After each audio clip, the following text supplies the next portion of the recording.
Welcome to TheoTrade. This is Don Kaufman, June 13th, 2025. 15 minutes to go to the cash close here on this Friday afternoon. S&P's down some 83 handles and slipping fast right now into this cash close. Look, people, helmets on.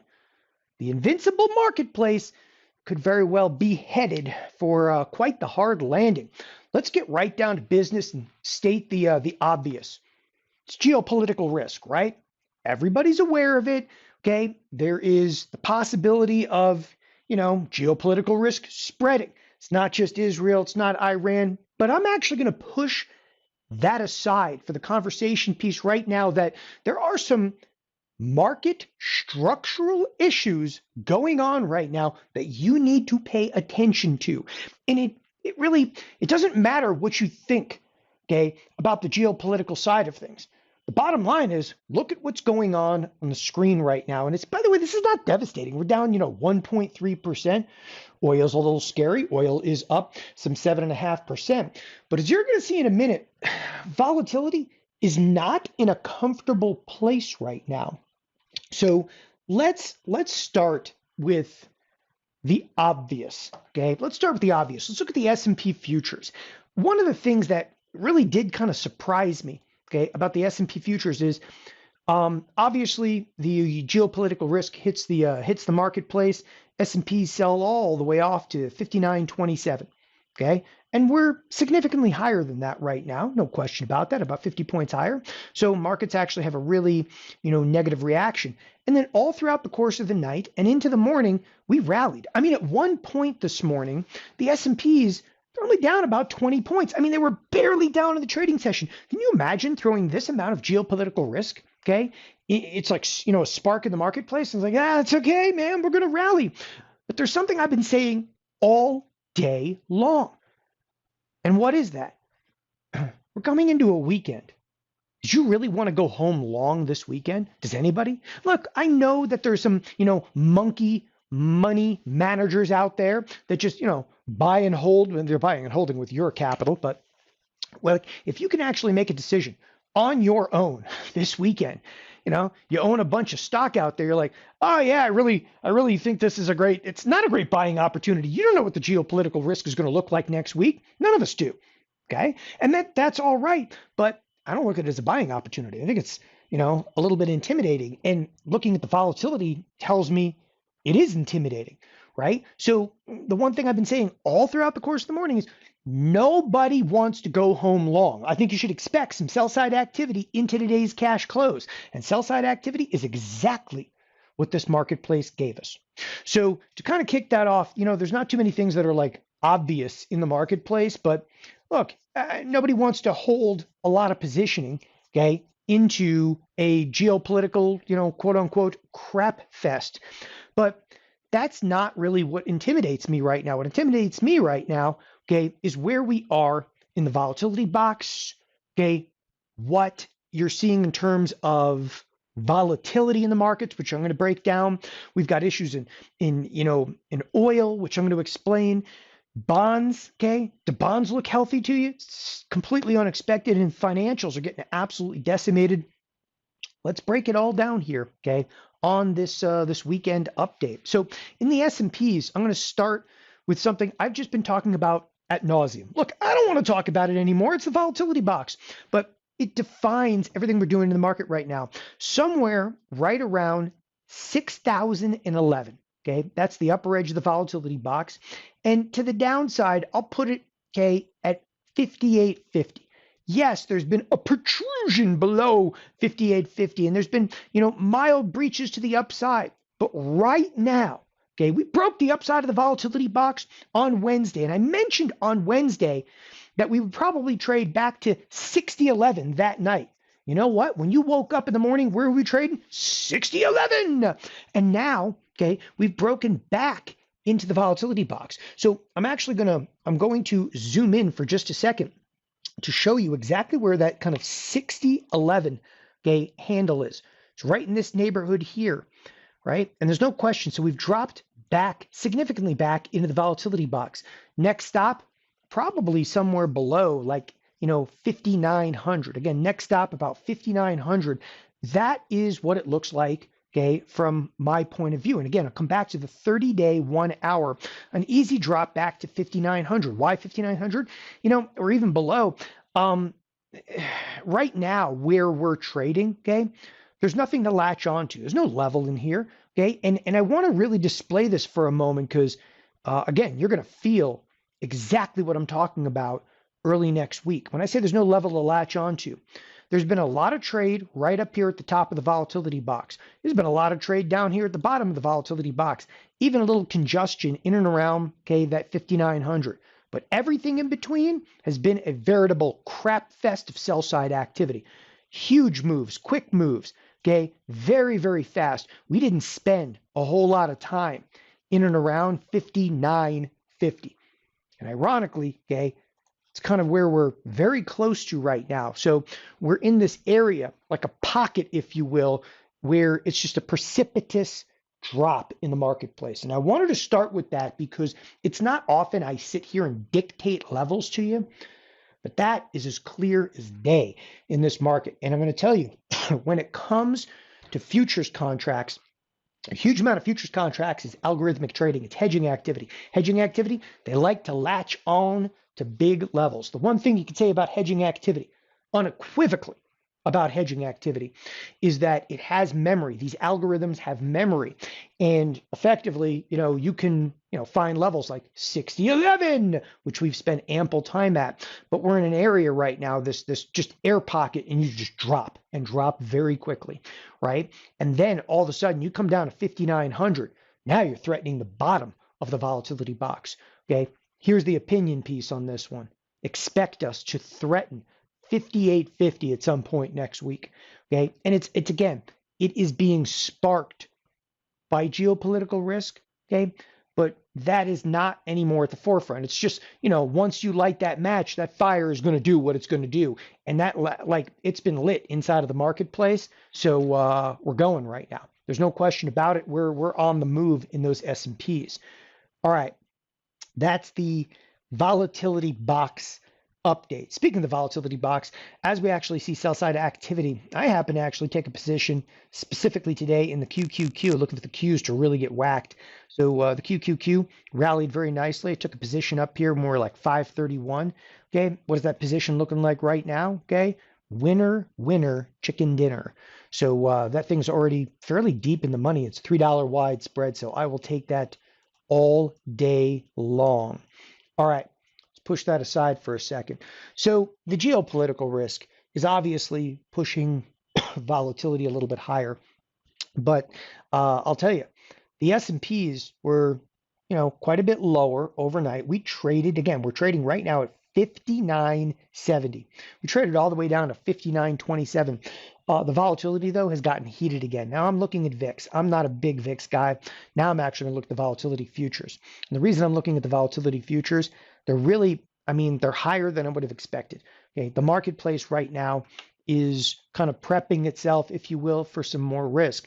But it's not even the volatility futures that really kind of grabbed my attention.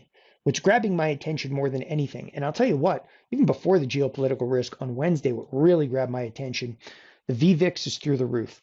Hedging activity is coming back, and it's coming back in a really big way. So the VVIX, that's the volatility of VIX. And what volatility in VIX indicates, okay, is that there's this mass amount, okay, of big money reducing risk by using the VIX as an instrument to do so. The VIX is traded clear over, 1.1 million contracts today. Much of those is calls. Why are they calls? Because that's how you reduce risk. And how do I know that they were buying calls? And they were buying calls because the VVIX is up. Okay, when you buy calls, what you're actually doing is driving volatility of the VIX, okay, options higher. So you're by buying calls, those calls are in demand. That ultimately then drives, okay, the VVIX higher. And this VVIX is just simply saying, like, look, this doesn't say that the marketplace is going down. That's not the intention of like looking at VVIX. What it does say, though, is that big money, really big money, okay, is hedging at this point because they're intimidated. And you have to understand that big money hedging is usually indicative of duck and cover because they don't necessarily, okay, just bail out of positions. So the entire construct of volatility right now, okay, is not a happy one. What a difference one day will make. And when you start looking at back to the volatility futures, and you start looking at the volatility futures, what is interesting is between July and August volatility futures, that July contract is not real. We're not too far away again from going into like a backwardation. We're only 30 cents away from the vol futures flattening out. Okay. And if I sound kind of shocked, I am because I trade these volatility futures now extensively.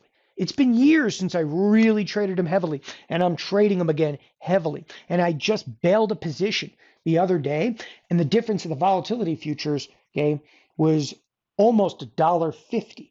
Now it's tightened up again to what? Like 30, 35 cents. It's pretty shocking. It is pretty shocking. So, be on the lookout. Vol has really changed. It's one of the structural issues, okay, that we're going to have next week. All right, moving on. Another critical issue, okay? I'm looking at oil. And again, this is going to be a little bit of an opinion piece in here, but I'm looking at oil, okay? And I look at this very, very differently than most do. Clearly, oil, okay, is being influenced by the turmoil in the Middle East. No question about that. And everybody is sitting here trying to prognosticate what is going to go on with oil.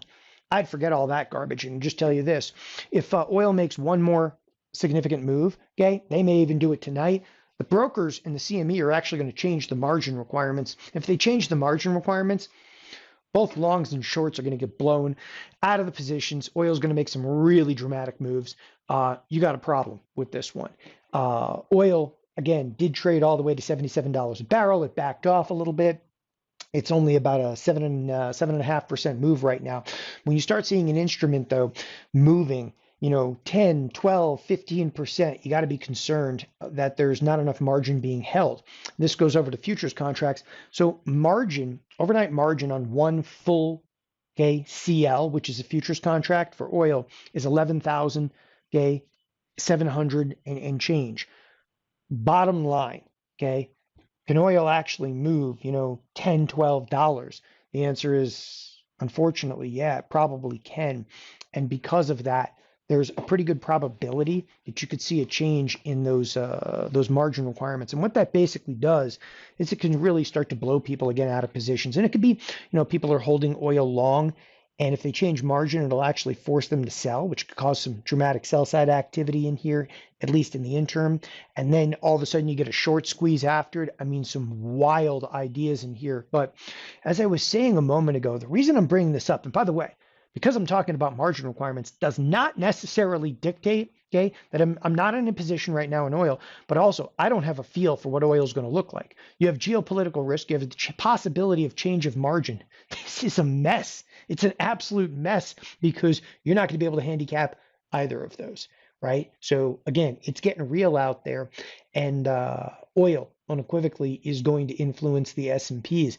Oil, shoots up, $85, $90 a barrel. You're going to stall the entire economy here in the U.S. I guess the saving grace of that is there's the closing bell. The saving grace of that is if you stall out the U.S. economy, at least the Fed will actually cut rates at that point. Surely not going to do it right now, but this is definitely inflationary, at least in the near term.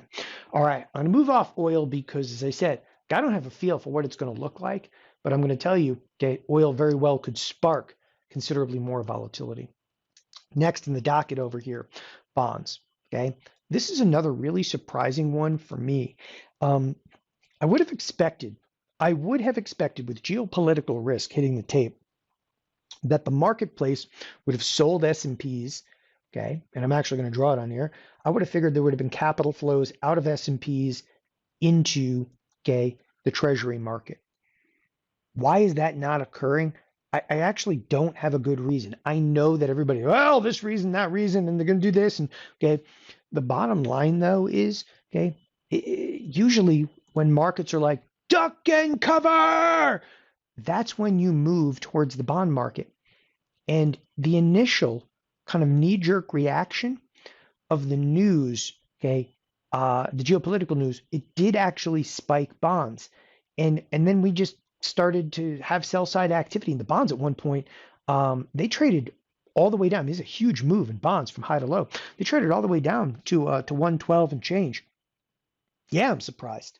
Okay. Doesn't matter again what I think, why are they moving down over here? That's not a healthy move. Okay. It's not a healthy move in the bond market.